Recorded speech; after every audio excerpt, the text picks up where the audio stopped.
What's up? It's Amerikanong Hilaw nga pala, no? Yo! Welcome back to my channel. It's me again, Melmoto. So, nadarang ako sa init, kaya naluto yung aking buhok, no? So, mga bitmalo, ito yung part 2 ng ating MIUI 160cc. So, ito mga bitmalo, ipapakita ko lang sa inyo yung mga tinanggal, no? Ibig sabihin, yung mga pinalitan. Nandito yung mga stock na, no? Hindi ko lang alam kung ano yung tawag dun sa iba, no? Kasi hindi ko na itanong. Talagang hindi ko alam. Kasi ako mahilig magmagaling eh, kaya hindi ko alam. So, papakita ko lang sa inyo mamaya yung ito, saka yung mga ilang na ikinabit na pwedeng makita sa labas, no? Tapos sound check. Alright, so let's go! Alright, so ayan yung mga pinalitan. Okay, umpisa tayo dito. Hindi ko alam kung ano yung nakalagay dito eh, pero parang gasket nga. Mga gasket lang, no? Pero hindi rin ako sigurado eh, pero parang gasket. So ayan, kasi ito yung kahon ng JBT na chrome bore. So ito yung, siyempre yung laman niya nakakabit na. Ito yung stock natin. So ayan,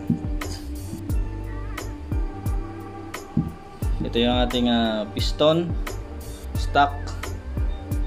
So ayan, ito naman yung valve spring, no? Tapos yan, ewan ko kung saan tong mga to, pero alam ko ito yung parang lock nyan eh. Pinupakpak pag tatanggalin yung kanyang valve. Tapos ito yung ating injector, Project FI, no? So yan, Project FI. Ito yung stock syempre. Tapos ito yung ating stock na valve. Bali ang pinalit sa kanya ay ano, Lighten, no? MTRT yan, ano, Lighten valve. Ito naman yung ating stock na cams na maingay. So yan, E-Tech naman ang brand nito, no? E-Tech, baga ET. Tapos ito yung ating stock na TPS sensor. So ayan, no? Kita naman eh, throttle position sensor, for short TPS. Alright, so ito yung stock, pinalitan din. Tapos ito yung ating tensioner, pinalitan din. So ayan. Tapos ito naman yung ating stock na throttle body. So ayan, pinalit sa kanya ay ito, SWR 30mm, no? 30mm to eh. Tapos ito yung JBT natin na lining. So pinalitan din. Ay, mag-focus dito. Yun, pinalitan. Ayos naman yung tama niya, kaya lang sobrang tigas niya kasi para sa speed tuner. Ang bagay talaga dito sa JBT na tawag dito na lining ay JBT din na bell, para tugma sila, kasi yung JBT na bell ay may ngipin. At kung tatanungin niyo naman kung magkano ang inabot ng karga na ito, hindi ko masabi eh kung magkano yung total nito, no? Kasi may mga ibang kinabit. Pero kung yung normal lang na ika nga 59ers, sabi sa akin ng mekaniko ko ay 12k ang set sa kanya, paset.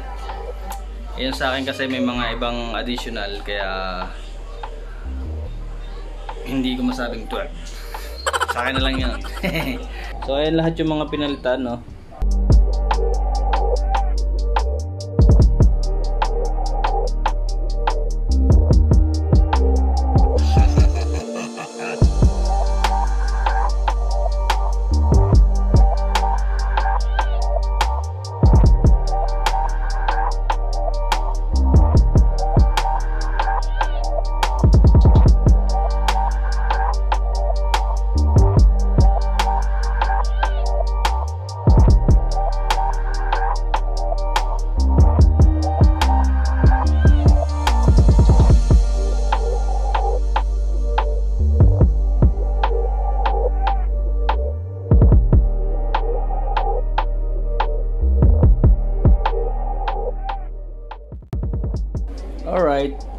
bali ito yung airbox niya, no.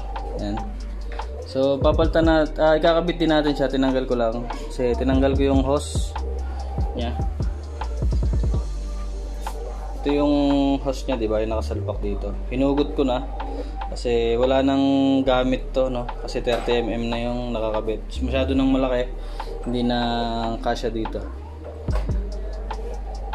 So ito, ipakita ko sa inyo yung ilan sa mga pinalitan, no. So ito yung isa, yung manual tensioner. Ito yun. Tapos kung nakikita nyo yung kulay orange na yun, yun yung TPS sensor, no. Tapos ito yung throttle body. Kita nyo naman, no, ang laki ng ano nyan, laki ng bunganga nyan, malaki siya. So yun lang may papakita ko na kita sa labas. Yung tatlong yan, manual tensioner, throttle body, tsaka TPS. So sound check naman tayo.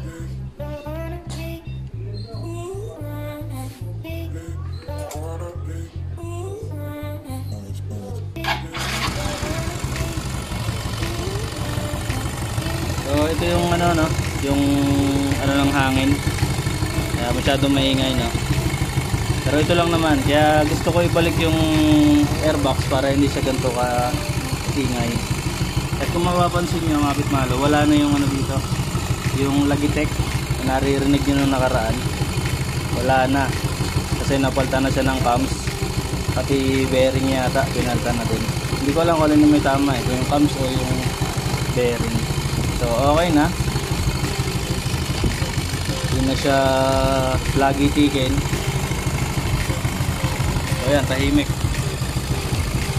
biga.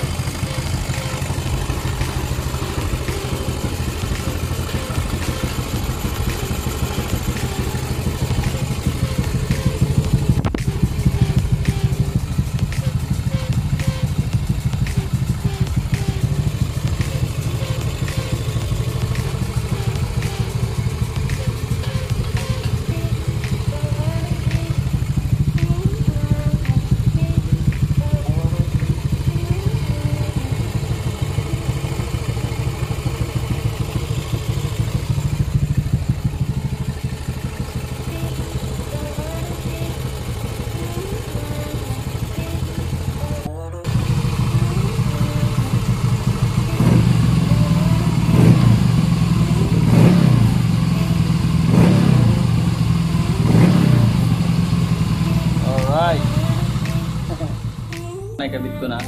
So bago tayo matapos, testingin ulit natin para marinig nyo naman yung makina niya na wala yung sumasagit-sit na malakas kanina, no? Tapos ngayon mga pitmalo, hindi ito ganong kahaba, no? Gusto ko lang sa inyo ipakita yung mga tinanggal at nakabit, no? Na hindi ko naman napakita yung iba kasi nasa loob ng makina. So picture na lang yun, di ba? Pinakita ko ng part 1. Hindi ako nakapag-video na maayos, no, kasi mas nangibabaw sa akin ng manood kasi mag-video. So pasensya na to. So pakinggan nyo muna ng walang sagit-sit. Uy, red for speed.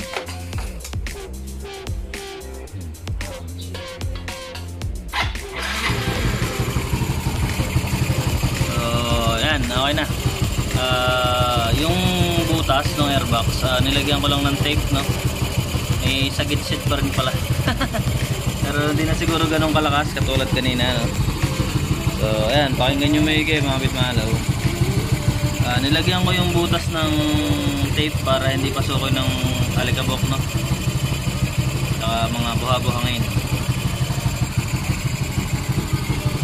Alright, dito ko na muna tapusin ang video na to. So hanggang sa susunod na lang ulit, at sana patuloy pa rin kayo sumuporta at magabang sa mga susunod nating videos about dito sa ating Mio 160cc, no? Marami tayong susubukan dito eh. So marami pang susunod, so sana sumubaybay pa kayo. At kung bago ka pa lang sa ating YouTube channel, please don't forget to hit subscribe and click the notification bell para lagi kang updated pag meron tayong bagong upload. So yun lang mga pitmalo, bitinin ko muna ulit kayo. Ride safe always and peace! Peace out.